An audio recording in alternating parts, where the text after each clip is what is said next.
وعلیکم ورحمۃ اللہ وبرکاتہ۔ وعلیکم السلام ورحمۃ اللہ وبرکاتہ۔ نحمده ونصلي على رسوله الكريم وبعد، اعوذ باللہ من الشیطان الرجیم، بسم اللہ الرحمن الرحیم، وما خلقت الجن والانس الا ليعبدون، صدق اللہ العلی العظیم۔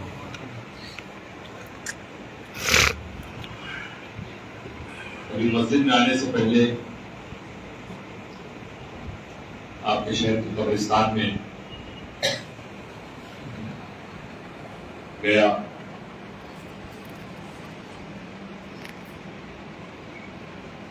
یوسف بھائی مرحوم، ہمارے شہنواز بھائی کے والد گرامی اور وہ تمام لوگ جن کا وصال ہوا، ہم لوگوں نے ان کے عوام کو اصال ثواب کیا، وہاں ان کے زندگی کے حق میں اور اپنے اور سب کے ہاتھ میں دعائیں کی۔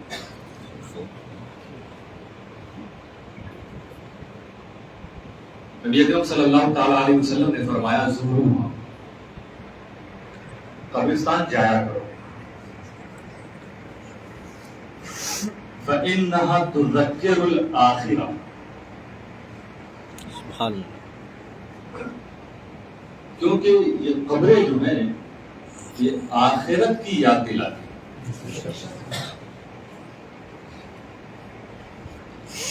بہت شاندار انداز میں بابو نے بھی پڑھا اور یہ بھی فرما رہے تھے کہ بہت جب من مچاٹ ہوتا ہے، پریشانی ہوتی تو میں بھی جا کے کچھ دیر کے لیے بیٹھتا ہوں، صحیح ہے۔ اور وہاں اس بات کا احساس تو ضرور ہوگا کیونکہ جب آپ دنیا کی دھمان چوکڑی سے نکل کے ایک بار آپ کو قبر یاد دلائے گی کہ تم کس لیے آئے۔ بے شک۔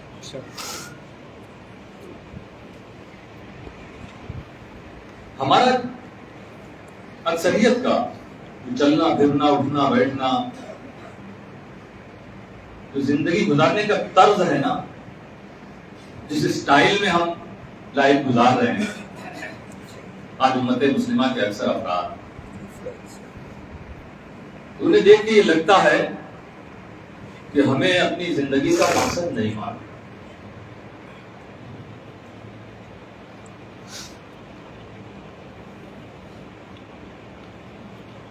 اگر کسی کی آنکھ میں پٹی باندھ دیا جائے، کوئی شخص کہیں جاب کرتا ہے، سرکاری جاب ہو، کسی فیکٹری میں ہو، کسی بڑی کمپنی میں ہو، روزانہ جاتا ہے کام کرتا ہے، اس بار وہ گیا، ایک دن گیا وہ تو اس کی آنکھ میں پٹی باندھی گئی اور اسے کہا کہ تم چپ رہو بالکل، اسے لے جا کے کسی جزیرے پہ چھوڑا گیا، ورنہ ہم سب جا رہے ہیں تو اس کے بعد اپنی پٹی کھول لینا۔ اسے قطعی معلوم نہیں کہ کتنا لمبا سفر اس نے کر لیا، کہاں جا رہا، جب وہ پٹی کھولی تو اس کے لیے کیا ہوگا؟ بھٹکنا، کیونکہ یہاں وہ کیوں لایا گیا اسے بتایا بھی نہیں گیا، بھئی یہاں کوئی کھدائی کرنی ہے، یہاں کسی چیز کو آپ کو لینا ہے، تو وہ پریشان ہوگا اور بھٹکے گا کہ ہم آ کہاں گئے ہیں، ہمیں یہاں کرنا کیا چاہیے، یعنی اسے وہاں پہنچنے کا مقصد نہیں معلوم۔ تو جسے مقصد معلوم نہیں ہوتا وہ بھٹکتا ہے۔ ہاں، اس کے ذہن میں یہ ضرور آئے گا کہ بھائی کوئی ملے تو بتا دے کہ میں یہاں کیوں ہوں، مجھے کیا کرنا ہے۔ دوستو، اسی لیے ہم امت مسلمہ پر یہ اللہ کا خصوصی انعام کہ رب قدیر نے اس دنیا میں ہمیں بھیجا تو بھٹکتا نہیں چھوڑا کہ ہمیں ہماری رہنمائی کے لیے کوئی نہ ہو، ہمیں ہمارے زندگی کا مقصد بتانے کے لیے کوئی نہ ہو، نہیں، اللہ تعالیٰ نے قرآن کریم اپنے محبوب کے ساتھ نازل فرمایا اور پھر اس محبوب کے فالوورز میں ایسے علماء اور اس محبوب کے خاندان میں ایسے اولیاء پیدا فرمائے کہ جب تک ان ولیوں میں سے کوئی ایک بھی رہے گا اور ان علماء میں سے کوئی ایک بھی سچا عالم اس دھرتی پر موجود رہے گا، قیامت نہیں آئے گی۔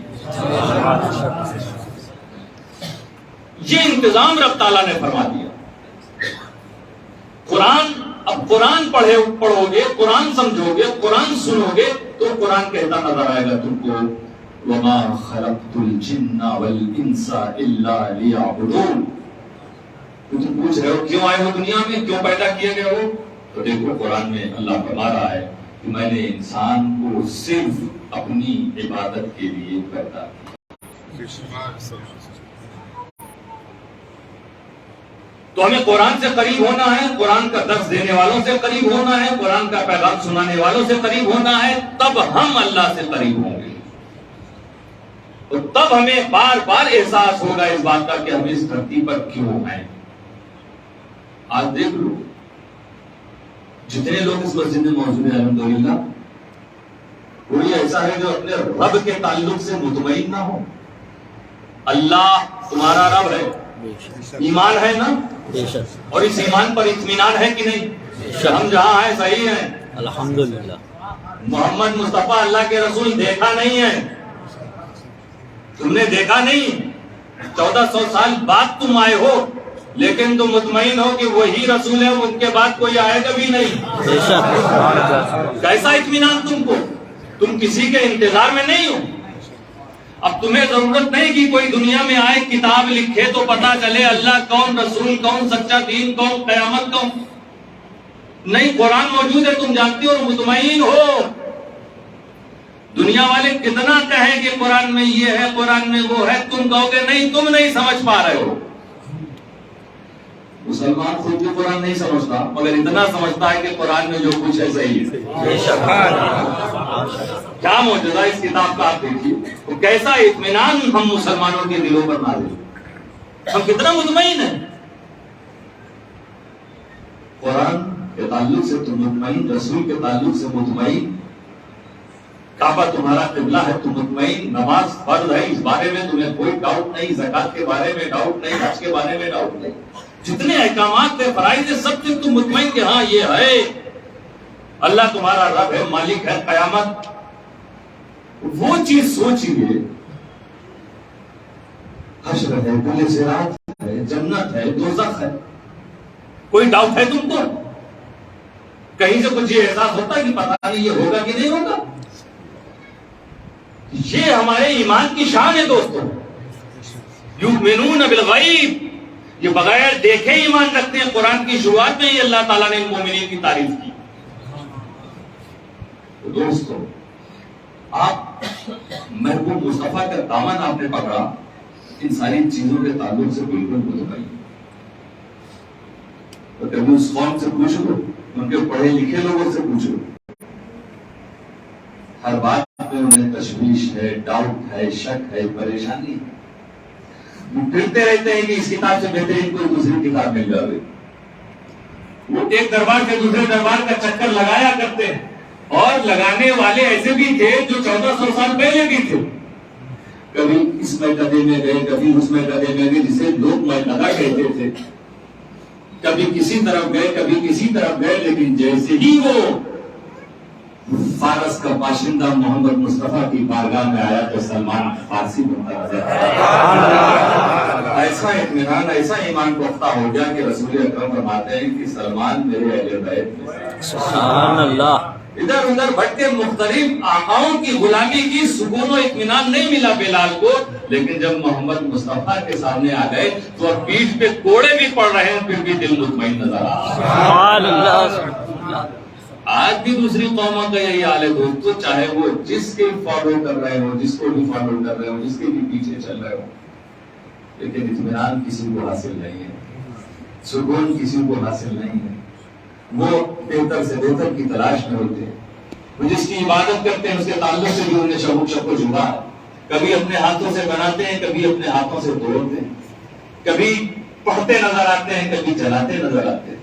لیکن میرے دوستوں, صرف ایک ہم مسلمان قوم ایسے ہے کہ ہم نے جس خدا کو خدا مان لیا ہے تو ہمارا دل کسی اور کی طرف جاتا ہی نہیں ہے. ہم نے مصطفیٰ کو اپنا رسول مان لیا تو یہ کامل ایمان کے ساتھ ہم قرآن کو کتاب مان لی خدا کی, تو پورا اطمینان ہے کہ یہ خدا کی کتاب ہے.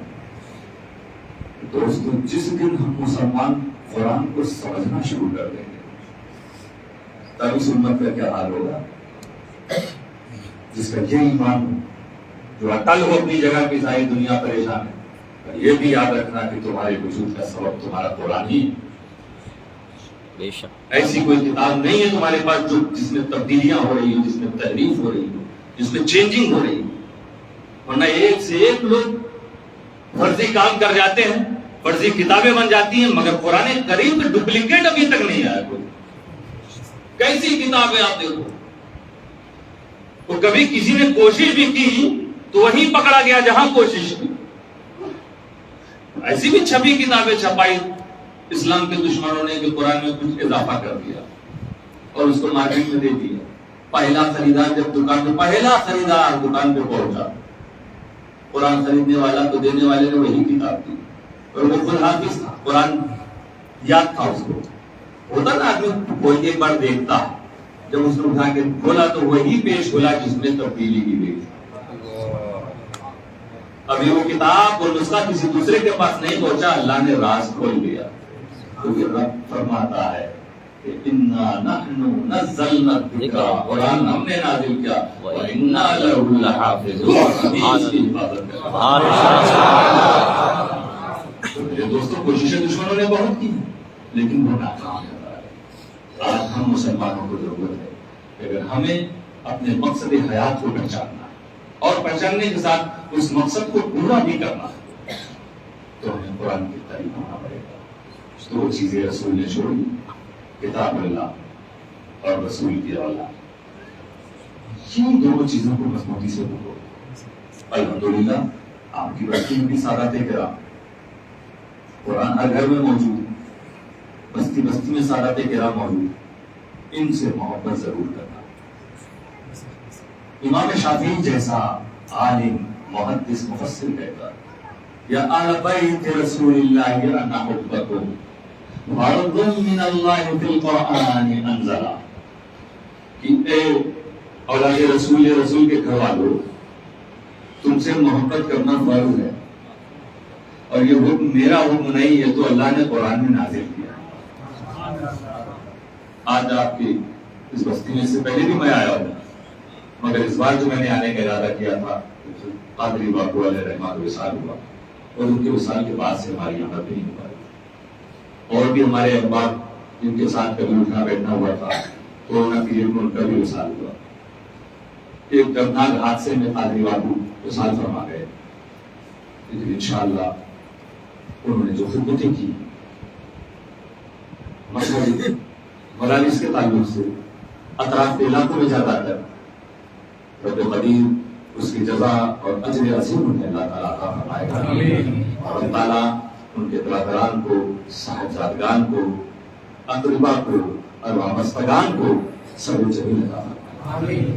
ساتھ میں اور بھی جو لوگ وصال کر گئے ہیں آپ کے گھر والوں میں سے، رب قدیم ان سب کی بے حساب مغفرت فرمائے، سب کو بزرگوں کا سایہ۔ تو رسول کے ایک شہزادہ ہم نے بویا ہے، لیکن اب ان کی جو مرادیں تھیں، جو ان کی تمنائیں تھیں، انشاءاللہ تعالیٰ یہ شہزادگان اور آپ سب مل کر اسے پورا کریں۔ کام کرتے رہیے، کیونکہ ہر اچھے کام کو آپ یہ سمجھ لیجئے کہ یہ رسول کے گھر کا کام ہے۔ امام پاک نے بچانے کی کوشش نہیں کی اہل بیت، امام حسین دین کے لیے ایک ایک کو قربان کیا، تاکہ اس قربانی سے امت سبق لے اور ہمیشہ ہمیشہ دین کو بچانے اور پھیلانے کی خدمت انجام دیتی ہے۔ امام پاک سے سچی محبت اسی کو ہوگی جو امام حسین کا صرف نام نہ لیتا ہو، صرف ان کا نعرہ نہ لگاتا ہو، صرف ان کی محفلیں نہ سجائے، یہ کرنا چاہیے، مگر صرف اسی کا نام امام حسین سے محبت نہیں۔ اگر ان ساری چیزوں کے ساتھ تم دین کی، سنیت کی، صحیح عقیدے کی، علم کی، امت کی خدمت کا کام بھی شروع کرو گے تو امام حسین تم سے راضی ہو جائے گے۔ پھر وہ سمجھیں گے کہ ہاں کربلا کا جو میرا درس تھا، میری قربانی کا جو پیغام تھا، میرے اس چاہنے والے نے اس کو اپنا لیا۔ ایسے ہی کاموں کو آگے بڑھانے کے لیے الحمدللہ محسن اعظم مشن کی برانچ آپ کے بیچ میں کام کر رہی ہے۔ قبرستان سے پہلے میں وہ اسکول اور مدرسے کی نام پر جو ایک مرکز بن رہا ہے اس کو دیکھنے گیا، الحمدللہ بہت خوشی ہوئی۔ کام ابھی ادھورا ہے اور اسے پورا کرنا آپ کی ذمہ داری ہے۔ ہر طرف ہم حالات دیکھ رہے ہیں، ہم اپنے بچوں کے لیے، اپنے قوم کے لیے، اپنے ملک کے لیے، ملک کے بھوشیہ کے لیے ہم سب کو آگے بڑھنا ہوگا۔ جس نیک نیتی کے ساتھ اس اسکول کو اور مدرسے کو قائم کیا جا رہا ہے وہ آنے والی نسلوں کی حفاظت کے لیے درست ہے، اور ایسا ایک نہیں، اگر آپ حضرات چاہ لیں گے تو ہر جگہ ایسے ہی بنے گا۔ ابھی 2 بڑے بڑے روم ہیں، آگے بھی زمین لی گئی ہے، دیکھا میں نے، بہت طبیعت خوش ہوئی۔ تو یہ کام ایسے رکنا نہیں چاہیے۔ ماشاءاللہ آپ ان لوگوں کے تعاون سے وہ آگے بڑھا اور چل رہا ہے کام، مگر ہم یہی دعا کریں گے اور انشاءاللہ تعالیٰ آپ سے امید رکھیں گے کہ یہ آپ ہی کے علاقے کا کام ہے، اس کو جتنی جلدی پورا کرنا ہو آپ پورا کریں، کیونکہ یہاں فرشتے اترنے کا انتظار کر رہے ہوں گے، کیونکہ جہاں علم دین سکھایا جاتا ہے وہاں فرشتوں کا نزول ہوتا ہے، اور اس بستی میں کتنی برکتیں نازل ہوں گی جب اس بستی کے بچے جو ایسی جگہ خطرائے جا رہے ہوں کہ جہاں ان کا ایمان و عقیدہ بگڑ سکتا ہے۔ کبھی کبھی علم کے نام پر بھی عقیدے کو بگاڑ دیا جاتا ہے۔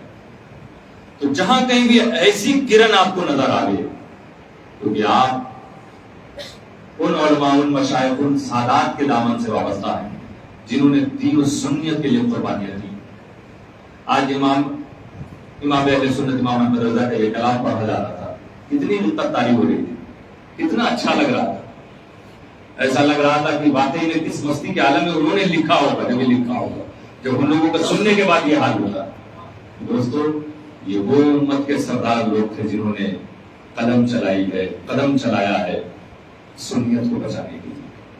ہمیں بیدار رہنا ہوگا، اپنی نیند سے جاگنا ہوگا۔ ہم بچ گئے ہیں اپنے ان سرداروں کی وجہ سے، آنے والی نسلوں کو بچانا ہماری اپنی ذمہ داری ہے۔ تو کبھی بھی ایسی کوئی بھی تنظیم، کوئی بھی ٹرسٹ، کوئی بھی آرگنائزیشن ایسا کام کر رہا ہو تو آپ کو پڑھ کے اس کا ساتھ دینا چاہیے۔ یہ نہیں دیکھا جائے گا کہ یہ اپنا ہے، کہ ان کا ہے، کہ اس پیر کا ہے، کہ اس پیر کا ہے، اس سلسلے کا ہے، کہ اس سلسلے کا ہے۔ یہ سارے فرقوں کو مٹا کے یہ دیکھنا ہوگا یہ اہل سنت والجماعت کا ہے، یہ رسول اکرم کے وفاداروں کا ہے، سبحان اللہ، یہ امام پاک کے چاہنے والوں کا ہے، یہ حضرت نظام سرکار کی بارگاہ میں دل اور سر جھکانے والوں کا۔ تو ان بزرگوں کا بھی فیض ملے گا۔ تو جہاں جہاں بھی سب کو آپ اپنے وقت نکالیے، آپ کو اللہ نے جو کچھ عطا کیا اس میں سے کوشش کیجیے کہ ہمارا یہ جو رب نے عطا فرمایا ہے یہ ہم کیوں نہ اس کام میں لگاویں جس سے رب راضی ہو جائے۔ دوستوں، زندگی کا مقصد یہی ہمارا، اللہ نے فرمایا ہے کہ میں نے جن اور انسان کو صرف اپنی عبادت کے لیے پیدا کیا۔ تو یاد رکھنا، عبادت کا مطلب صرف نماز، روزہ، زکوٰۃ، حج نہیں ہوتا۔ جہاں جہاں بھی دین کو ضرورت تمہاری پڑ جاوے اس وقت تم بڑھ کے اس کام کو پورا کرو، یہ خدا کی عبادت ہے۔ ان نماز کے ساتھ نماز کو سجاؤ۔ کبھی کبھی تقریر کا مقصد یہ نہ سمجھ لے کوئی کہ بھائی اب نماز پڑھنے کی ضرورت نہیں، نماز فرض ہے، زکوٰۃ فرض ہے، اس کے بغیر تو کام ہی نہیں چلتا۔ وہ کتنا بھی کیسا بھی بڑے بڑے ولایت کا، کرامت کا دعویٰ کر دے، اگر وہ نماز نہیں پڑھ رہا اور ہوش و حواس میں ہے تو دھوکا ہے، دھوکا ہو گئی۔ عشق کی کہانی جھوٹ، چھا گئے گل ہوس زمانے پر، بن گئی عشق کی کہانی جھوٹ، اہل باطل کو بولتے دیکھا کلمہ حق مگر معنی جھوٹ، اور ان کو حق نے بنایا حق سید، حق کی ہوتی نہیں کہانی جھوٹ۔ یہ محدث اعظم نے فرمایا۔ تو جھوٹوں کی بستی ہے، جھوٹ الگ الگ لباسوں میں آتے ہیں۔ آپ کو لگے گا کہ کوئی بڑا صاحب کرامت چل رہا ہے، نہیں، دیکھو مصطفیٰ صلی اللہ علیہ وسلم کی سنتوں پر کتنا عمل کر رہا ہے، اللہ کے حکم پر کتنا عمل کر رہا ہے۔ اولیاء کرام فرماتے ہیں کہ اطاعت مصطفیٰ یہ کسوٹی ہے جس سے ولی اللہ پہچانا جاتا ہے۔ اللہ کا ولی، ہم جو ہوش و حواس میں ہیں نہیں ان کی بات نہیں کرتے ہیں، کیونکہ دیوانوں کو کتنی رعایت ہے، ان کے ذمے کوئی کام نہیں۔ جو محدث اعظم فرماتے ہیں اے بزم شریعت زندہ باد، اے بزم طریقت زندہ باد۔ تو وہ جو مستی کے عالم میں ہے، خدا کے عشق میں ایسے بھی اللہ کے بندے ایسا ڈوبتے ہیں کہ وہ سمجھ ہی میں نہیں آتا کہ وہ کس حال میں ہے، کب ہے، اور کبھی کوئی پوچھنے والا پہنچتا بھی ہے، کوئی اگر ڈاؤٹ کسی کو ہو بھی جاتا ہے کسی ایسے مجذوب سے ملنے کے بعد، کیونکہ اولیاء کرام میں ایسے مجذوب بھی موجود ہیں، ایک آنے والا عام آدمی سوچتا ہے کہ کیا بات ہے کہ میں دیکھتا ہوں یہ نماز نہیں پڑھتے، ان کو کبھی نماز پڑھتے نہیں دیکھا، تو آپ جانتے ہیں ان کے حال کیا ہے، وہ اپنی کوٹری میں بند ہیں، اور جس مہمان کے دل میں یہ شبہ پیدا ہوا وہ باہر تھا، رات کا وقت ہو گیا، اس نے سوچا اب صبح ملاقات کریں گے، اس کے دل میں خیال پیدا ہو گیا، کہاں سے آ گیا وہی جانے، لیکن یہ خیال پیدا ہوا، ملاقات کے لیے آیا تھا، محبت سے آیا تھا، فیض لینے آیا تھا، سوچا اب تو صبح ہی ملاقات ہوگی۔ صبح 10 بجے جب وہ امیر ملت سید امیر اشرف کی بارگاہ میں گیا، سلام کیا، تو وہ کہتے ہیں وعلیکم سلام بابو، ہم لوگوں کی نماز کے چکر میں تم نہ رہا کرو، یہ پتہ لگانے کی کوشش مت کیا کرو کہ ہم نماز پڑھتے ہیں کہ نہیں پڑھتے ہیں، پڑھتے ہیں تو کیسے پڑھتے ہیں۔ تو یہ مجذوب ہوتے ہیں، یہ دیوانے لوگ ہوتے ہیں، آپ سوچئے دلوں کے حال کو جانتے ہیں، وہ بھی سمجھ گئے کہ شبہ پیدا ہوگا، اس شخص کے دل میں تو اور عقیدہ پیدا ہو گیا۔ تو جو ہوش و حواس میں نہ رہتے ہو، جو مگن ہو، جو جذبی کیفیت میں ہو، ہوش و حواس میں نہ رہنے کا مطلب جو جذبی کیفیت میں ہو، ان کی مثال نہ ہو، لیکن جو برابر کھاتا پیتا دکھ رہا ہو، دعوتوں میں بھی جا رہا ہو، ہر ایک چیز پر اچھی خاصی نظر بھی ہو، اور اس کے بعد نماز چھوڑ کے کہتا ہوں میں یہاں نہیں وہاں پڑھتا ہوں، یہاں نہیں وہاں پڑھتا ہوں، تو یہ دھوکا۔ تو ایسے ڈپلیکیٹ لوگوں سے بچاؤ اپنے آپ کو۔ انشاءاللہ تعالیٰ یہ راجپورہ کی بستی اولیاء کرام سے محبت کرنے والی بستی ہے۔ اللہ تعالیٰ سے ہم سب دعا کریں کہ رب قدیر ہمارے ایمان اور عقائد اور اعمال کی حفاظت فرمائے۔ وآخر دعوانا الحمدللہ رب العالمین۔